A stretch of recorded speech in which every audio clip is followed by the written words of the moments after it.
Hello friends, তো সবাই কেমন আছো? আশা করি ভালো আছো। আমরা কিন্তু বেশ ভালো আছি।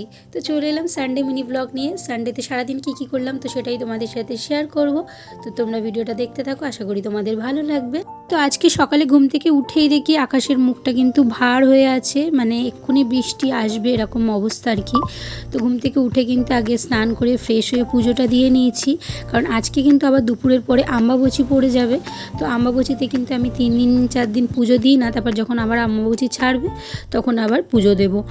তো দেখো এখানে কিন্তু একভাবে বৃষ্টি হচ্ছে, আর সানডে মানেই তো সবার বাড়িতে স্পেশাল মেনু থাকবেই, সেটা তো সবার বাড়িতেই হয়। তো আমিও আজকে ভাবলাম একটু পোলাও বানাবো, তার সাথে চিকেন কষা। তো ভাবলাম যখন বানাচ্ছি তখন রেসিপিটাও তোমাদেরকে একটু দেখাই।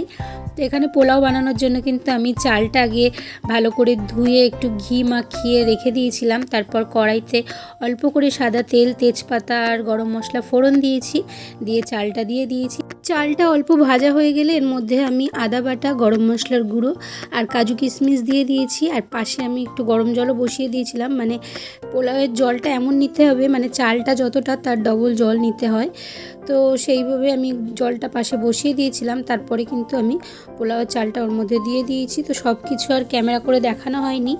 আর এদিকে দেখো আমি চিকেনটাও কিন্তু বসিয়ে দিয়েছি। আর এই চিকেনে না বাটা মশলা দিলে তো তার কিন্তু টেস্ট একটা অন্যরকম হয়। আর এই শিলনোড়াটা জামাই ষষ্ঠীতে আমার মাই দিয়েছে আমাকে, কারণ ওই বাড়িতে পড়েই ছিল মায়ের ওখানে। তো মা বললো যে তুই নিয়ে যা।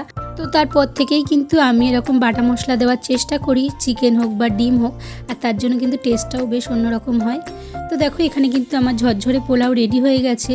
আর পোলাওটা ঝরঝরে হওয়ার একটাই প্রসেস, যতটা চাল হবে তার ডবল জল দিতে হবে, তাহলেই কিন্তু এরকম ঝরঝরে পোলাও হবে। আর নামানোর আগে কিন্তু একটু বেশি করে ঘি দিতে হবে। আর হ্যাঁ, নুন মিষ্টিটা কিন্তু যখন জল গরম করেছিলাম তখনই আমি জলের মধ্যেই নুন মিষ্টিটা দিয়ে দিয়েছিলাম। তো সেটা দেখাতেও ভুলে গেছি বা বলতেও ভুলে গেছি যথারীতি। আর কালকের একটু পনির ছিল, তো সেটাও একটু গুছিয়ে দিলাম, আর দিলাম 2 টুকরো আম। আর সানডে হলেই বাবির একটু দাবি থাকে একটু সাজিয়ে গুছিয়ে ওকে পরিবেশন করতে হবে, কারণ অন্যদিন তো স্কুল থাকে, তো তাড়াহুড়ো করে খেয়ে যায়। তো যাই হোক, তারপর দুপুরে খাওয়া দাওয়া কমপ্লিট করে বিকেলবেলা ছিল বাবির পড়া, আর আমি একটু গেছিলাম ওর সঙ্গে, কারণ আমারও কয়েকটা কেনাকাটি ছিল। তো যাই হোক, আসার সময় বৃষ্টি হচ্ছিলো প্রচণ্ড, তো বৃষ্টিতে একটু ভিজেই গেছিলাম, আর সেই জন্য একটু ক্যামেরা করে নিলাম। আর আমার কিন্তু বৃষ্টিতে ভিজতে দারুণ লাগে। তোমাদের কাদের কাদের বৃষ্টিতে ভিজতে ভালো লাগে অবশ্যই কমেন্ট করে জানিও। তারপর ফ্রেশ হয়ে গরম গরম 1 কাপ চা খেয়ে নিলাম। তো ব্যাস এই ছিল আজকের সানডে মিনি ব্লগ। তো মিনি ব্লগটা কেমন লাগলো অবশ্যই জানিও। ভালো লাগলে অবশ্যই একটা লাইক করে চ্যানেলটা সাবস্ক্রাইব করো। টাটা।